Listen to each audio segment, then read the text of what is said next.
എൻ്റെ പേര് അഞ്ജനയാണ്. ഞാൻ വൈറ്റില എളംകുളം ഇടവകയാണ്. ഞാൻ ഒരു ഒറീസക്കാരത്തിയാണ്. ഇവിടെ 15 വർഷമായിട്ട് നമ്മുടെ എറണാകുളം ഏരിയയിൽ താമസിക്കുന്നതാണ്.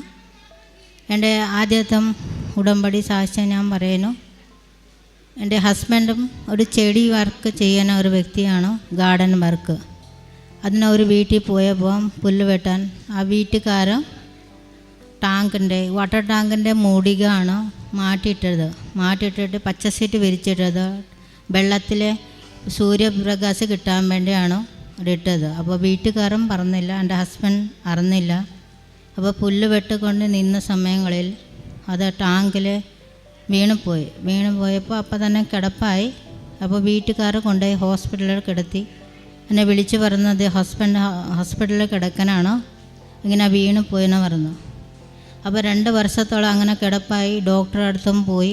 ഡോക്ടർ MRI സ്കാനും കാര്യങ്ങൾ ചെയ്തു പറഞ്ഞു 2.5 ലക്ഷം രൂപ വേണം ഡിസ്കിൻ്റെ ഓപ്പറേഷൻ മാറ്റണമെങ്കിൽ. അപ്പോൾ ഡിസ്കിൻ്റെ ഓപ്പറേഷൻ ഈ ആഴ്ചയിൽ തന്നെ ചെയ്യണം. അപ്പോൾ ഞാൻ പറഞ്ഞു, ഡോക്ടറെ എൻ്റെ കയ്യിൽ പൈസ ഒന്നുമില്ല, അപ്പോൾ ഞാൻ കുറച്ച് നാളെ ഗുളിക നോക്കട്ടെ, അത് കഴിഞ്ഞിട്ട് ഓപ്പറേഷൻ ചെയ്യുക. അത് കഴിഞ്ഞിട്ട് 2 വർഷം അങ്ങനെ കടന്നു പോയി. എനിക്ക് എൻ്റെ ഒരു കൂട്ടുകാരത്തെ പറഞ്ഞാണ് ഉടമ്പടി കൃപാസനം ഇവിടെ ആലപ്പുഴയിലാണ്. അപ്പോൾ എനിക്ക് വഴി ഒന്നും അറിയില്ല. ഞാൻ എൻ്റെ വീട്ടിലും വൈറ്റില ഹബ്ബിലോട്ട് കയറി അവിടെ നിന്ന് ബസ് പിടിച്ചിട്ടാണ് ആലപ്പുഴ ബസ്. ഞാൻ വൈറ്റിലാൻ്റെ ബസ് കയറിയപ്പോൾ തന്നെ ആ കോൺട്രാക്ടർ അടുത്ത് പറഞ്ഞു, എനിക്ക് കൃപാസനം എവിടെ ഒന്നും അറിയില്ല, എനിക്ക് ഒന്ന് കൃപാസനം വരുമ്പോൾ ഒന്നും പറയണം, എനിക്ക് ഉടമ്പടി എടുക്കാനാണെന്ന് പറഞ്ഞു. അപ്പോൾ പറഞ്ഞു കൃപാസനം വന്നപ്പോൾ ആൾ പറഞ്ഞു തന്നു, ഇവിടെയാണ് കൃപാസനം. ഞാൻ ഓടി വന്ന മാതാവിൻ്റെ അടുത്ത് അന്ന് പറഞ്ഞു, അമ്മേ എനിക്ക് എന്താണെന്ന് ഉടമ്പടി എന്തെന്ന് ഒന്നും അറിയില്ല, എനിക്ക് എഴുതാൻ വായിക്കാനൊന്നും അറിയില്ല, ഒറീസക്കാരനായ കാരണം മലയാളം എനിക്കറിയില്ല, സംസാരിക്കാൻ അറിയുള്ളൂ, വായിക്കാൻ എഴുതാൻ അറിയില്ല. ഇവിടെ വന്നപ്പോൾ ഉടമ്പടി എടുക്കുന്ന സമയങ്ങളിലാണ്.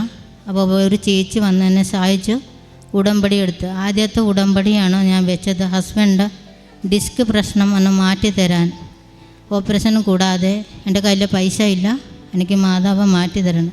ഞാൻ വരുമ്പോൾ തന്നെ ഹസ്ബൻഡിൻ്റെ അടുത്ത് പറഞ്ഞായിരുന്നു, ഞാൻ കൃപാസന മാതാവിൻ്റെ അടുത്ത് പോകുന്നുണ്ട്, ഞാൻ മാതാവ് മാറ്റിത്തരും, കുറച്ച് വിശ്വസിച്ച് നിൽക്കേ, ഞാനും കൂടെ പോകുന്നുണ്ട് അവിടെ പ്രാർത്ഥിക്കാൻ, അമ്മ നമ്മളെ കൈ വിടില്ല.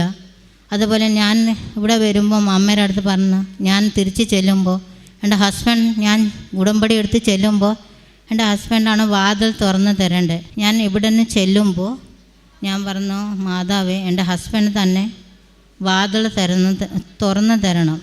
അതുപോലെ ഇവിടെ നിന്ന് ഉടമ്പടി പൂർത്തിയാക്കി ഞാൻ ചെന്നപ്പോൾ എൻ്റെ ഹസ്ബൻഡ് വാതിൽ മണി അടിച്ചപ്പോൾ വാതിൽ തുറന്ന് തന്നെ എൻ്റെ ഹസ്ബൻഡ് തന്നെയാണോ ഈ കിടപ്പായ 2 വർഷമായിട്ട് കിടപ്പായ വ്യക്തി ഇവിടെ നിന്ന് പ്രാർത്ഥിച്ച് ചെല്ലുമ്പോഴാണോ എൻ്റെ ഹസ്ബൻഡ് ശരിക്കും ഞാനും എൻ്റെ ഹസ്ബൻഡ് ഞെട്ടിപ്പോയ അവസ്ഥയിലാണ്. നിങ്ങൾക്ക് ശരിക്കും വിശ്വസിക്കാൻ പറ്റാത്ത അവസ്ഥയാണോ? അപ്പോൾ 2 വർഷമായിട്ട് യൂരണോ പിന്നെ ഇല്ലെങ്കിൽ ബാത്റൂം പോകാനും ഭയങ്കര പ്രയാസപ്പെട്ട ഒരു കുടുംബമാണ്. അത് കഴിഞ്ഞിട്ട് തൈലം ഉപ്പും പുരട്ടി അങ്ങനെ ഇത് ചെയ്തപ്പോൾ ചെറുതായിട്ടും കുറവ് വന്നു. 2ാമത് പുതുക്കാൻ വന്നപ്പോൾ എൻ്റെ ഹസ്ബൻഡിന് അസുഖം സൗഖ്യമായിട്ട് ഓപ്പറേഷനും പറഞ്ഞ വ്യക്തി ആ ഡോക്ടർ MRI സ്കാൻ ചെയ്തപ്പോൾ പറഞ്ഞു, ഇതിലൊന്നും കാണുന്നില്ല, ഡിസ്കിൻ്റെ ദശ കയറി ഞരമ്പിനെ കുത്തിയിരിക്കുകയാണോ, അതാണ് മുറിച്ച് മാറ്റുന്നതെന്ന് പറഞ്ഞത്. അവിടെ നോക്കുമ്പോൾ പറഞ്ഞ്, ഇവിടെ ഇങ്ങനത്തെ ഒരു സംഭവം ഇല്ല, ഇത് മാറിപ്പോയല്ലോ, ഓപ്പറേഷൻ്റെ ആവശ്യമില്ല പറഞ്ഞു. അതുപോലെ തന്നെ എനിക്ക് 15 വർഷമായിട്ട് ഞാൻ ഒറീസയിൽ അറിയാലോ, ക്രിസ്ത്യാനി ആയതിന് വെട്ടിക്കൊല്ലുന്ന പരിപാടി ഒരു സംഭവമുണ്ടോ. ഞാൻ ഈശ്വരനെ വിശ്വസിച്ച് ജീവിക്കുന്ന ഒരു വ്യക്തിയാണ്. ഞാൻ പറഞ്ഞ, അമ്മ എനിക്ക് വീടില്ല, എനിക്ക് 1.5 സെൻറ്റ് സ്ഥലം, ഞാൻ അമ്മയുടെ അടുത്ത് വന്ന് പറഞ്ഞതാണ്, എനിക്കൊന്നും തന്നില്ലെങ്കിൽ 1.5 സെൻറ്റ് സ്ഥലം എനിക്ക് വേണം. 6 മാസത്തിനുള്ളിൽ എനിക്ക് ജോലിക്ക് പോകുന്ന സ്ഥലത്ത് ആ സാറ് പറഞ്ഞു, ആകെ എൻ്റെ കയ്യിൽ 3 ലക്ഷം രൂപ ഉള്ളൂ, ബാക്കി പൈസ ഒരു 12.5 ലക്ഷം രൂപ വേണം എനിക്ക് സ്ഥലം 2 സെൻറ്റ് മേടിക്കണമെങ്കിൽ. അപ്പോൾ ആ സാറ് പറഞ്ഞു, പെട്ടെന്ന് തന്നെ പറഞ്ഞു, ഞാൻ ബാക്കി പൈസ തന്ന് സഹായിക്കാം. അങ്ങനെ 6 മാസത്തിൻ്റെ ഉള്ളിലാണ് ഞാൻ 2 സെൻറ്റ് സ്ഥലം, 1.5 സെൻറ്റ് മാതാവിൻ്റെ അടുത്ത് അപേക്ഷിച്ചു. മാതാവ് 2 സെൻറ്റ് സ്ഥലം അനുഗ്രഹിച്ചു എന്നെ.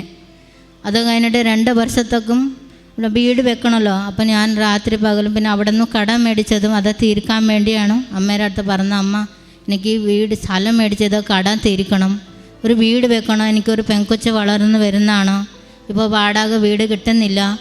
അപ്പോൾ ഞാൻ അമ്മയുടെ അടുത്ത് 2 വർഷം കടന്നു പോയിപ്പോൾ ഞാൻ അമ്മയുടെ അടുത്ത് പറഞ്ഞ, അമ്മേ എനിക്കൊരു വീട് എനിക്ക് നൽകി അനുഗ്രഹിക്കണം കേട്ടോ. ഞാനും ഒരു 2 വർഷത്തൊക്കെ കടന്നു പോയ ശേഷം ഞാൻ അത് കഴിഞ്ഞിട്ട് കൊറോണ അതൊക്കെ വന്ന ശേഷം ഞാൻ പിന്നെ വരാതെ നിന്നു. പിന്നെ ഡെയിലി പള്ളി പോകും, പ്രാർത്ഥന അങ്ങനെ കാര്യങ്ങൾ. അമ്മേനെ കൈവിട്ടില്ല ഞാൻ ഒരിക്കലും. അത് കഴിഞ്ഞിട്ട് അമ്മ ഇവിടെ PMI പദ്ധതിൻ്റെ പൈസ ഈ വീട് വെക്കാൻ 4 ലക്ഷം രൂപ കിട്ടും. ഞാൻ അവസാനമാണോ എഴുതി കൊടുത്തത് അയൽക്കൂട്ട വഴി, എനിക്ക് കിട്ടിയത് ആദ്യമാണോ വീട് വെക്കാൻ. പിന്നെ പള്ളി നമ്മൾ ഇടവക പള്ളി സഹായിച്ചു, ബാക്കി നമ്മളെ യൂണിറ്റിൽ എങ്ങനെയൊക്കെ നമ്മളെ ഫാമിലി കുടുംബ യൂണിറ്റിൽ സഹായിച്ചു. ഞാൻ പ്രതീക്ഷിക്കാതെ ഞാൻ വിചാരിച്ച് വാർത്തക്കാതെയാണ് വീട്ടിൽ കയറേണ്ടത്. പിന്നെ മലബാർ ചാരിറ്റി പറയുന്നൊരു സംഭവമുണ്ട്. ഇപ്പോൾ പാവപ്പെട്ടവർക്ക് 50,000 കൊടുക്കും വാർക്കാൻ വേണ്ടി. അപ്പോൾ ഹസ്ബൻഡ് ഇങ്ങനെ ഡിസ്ക് പ്രശ്നമായ കാരണം ഞാൻ പണ്ടത്തെ MRI സ്കാൻ ഉണ്ടായ കാരണം ആ റിപ്പോർട്ട് കൊണ്ടുപോയി കൊടുത്തപ്പോൾ പറഞ്ഞു, ഹസ്ബൻഡ് കിടപ്പില്ലല്ലോ, പിന്നെ ഇത് കിട്ടൂല. അപ്പോൾ ഞാൻ പറഞ്ഞു, അപ്പോൾ ഹസ്ബൻഡ് നേരത്തെ കിടപ്പായിരുന്നു, അല്ല ഇപ്പോൾ കിടപ്പില്ലല്ലോ, 3 തവണ എന്നെ പറന്ന് വിട്ട ശേഷം പറഞ്ഞു, ഇത് പിന്നെ നടക്കൂല, ഇത് കിട്ടൂല പറഞ്ഞു. അപ്പോൾ ഞാൻ അമ്മയുടെ അടുത്ത് പറഞ്ഞു, അമ്മേ എനിക്ക് 50,000 എനിക്ക് ഒരു നയ പൈസ എടുക്കാനില്ല, ഒരാഴ്ച കഴിയുമ്പോൾ എൻ്റെ വീട് വാർക്കാനാണ്. അപ്പോൾ ഞാനൊന്ന് സാധിച്ച് തരുന്ന എനിക്ക് 50,000 എങ്ങനെയൊക്കെ എനിക്ക് കിട്ടണം. ആ മലബാർ ചാരിറ്റിയിലെ ആൾക്കാരുടെ മനസ്സ് മാറ്റണം, ഇല്ലെങ്കിൽ അമ്മ എടുത്ത് തരണം. അമ്മയുടെ കയ്യിൽ ഇഷ്ടം പോലെ പൈസ ഉണ്ട്. ഞാൻ അങ്ങനെയാണ് അമ്മയുടെ അടുത്ത് സംസാരിച്ചത്. ഒരാഴ്ച കഴിയുമ്പോൾ ആ മലബാർ ഗോൾഡ് ചാരിറ്റിയുടെ ആൾക്കാർ വന്നു, GST ബില്ല് വേണം അവിടെ കൊടുക്കണമെങ്കിൽ, GST ബില്ലായിട്ട് ചെല്ലാൻ. ഞാൻ GST ബില്ലായിട്ട് ചെല്ലും. ആ 50,000 ചെക്ക് എൻ്റെ കയ്യിലാണ് തന്നെ. അത് ശേഷമാണ് ഞാൻ വീട് വാർത്തതും. അതിലേക്കാളും എല്ലാവരും സഹായം തേടി, യൂണിറ്റിലും കാര്യങ്ങളും എല്ലാത്തിലും സഹായം തേടിയാണ് എനിക്ക് ഈ വീട് ഞാൻ ആഗ്രഹിക്കാനേക്കാളും കൂടുതൽ ഭംഗിയായിട്ട് എൻ്റെ അമ്മ വെച്ച് തന്നു. ജനുവരി 15-ാം തീയതി തന്നെ ഹൗസ് വാമിങ് ആയിരുന്നു. അപ്പോൾ കഴിഞ്ഞിട്ട് ഇത്രയും നാൾ ഞാൻ വൈകി പോയതാൽ മാതാവിനടുത്ത് മാഫ് അപേക്ഷിക്കുന്നു, ഈശ്വരൻ്റെ അടുത്ത് മാഫ് അപേക്ഷിക്കുന്നു, സാക്ഷ്യം വൈകി പോയതിനാൽ.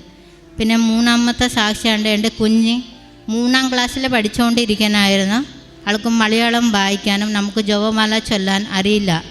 നമ്മൾ രഹസ്യം മാത്രമേ ചൊല്ലാൻ അറിയുള്ളൂ, പിന്നെ ബാക്കി നമ്മളെ കാര്യങ്ങളൊന്നും അറിയില്ല. അപ്പോൾ ഞാൻ അമ്മയുടെ അടുത്ത് പറഞ്ഞു, അമ്മേ കുഞ്ഞിനെ മലയാളം വായിക്കാനും എഴുതാനും കുടുംബ പ്രാർത്ഥന നടത്താൻ കൊച്ചിനെ ശക്തി തരണേ മാതാവേ, മലയാളം വായിക്കാൻ. ഇവിടെ നിന്ന് ഞാനൊരു 2ാമത്തെ പുതുക്കി ചെന്നപ്പോഴാണ് ഞാൻ ഉപ്പും തേന കൊച്ചിനെ കൊടുത്തുകൊണ്ടിരിക്കുകയായിരുന്നു.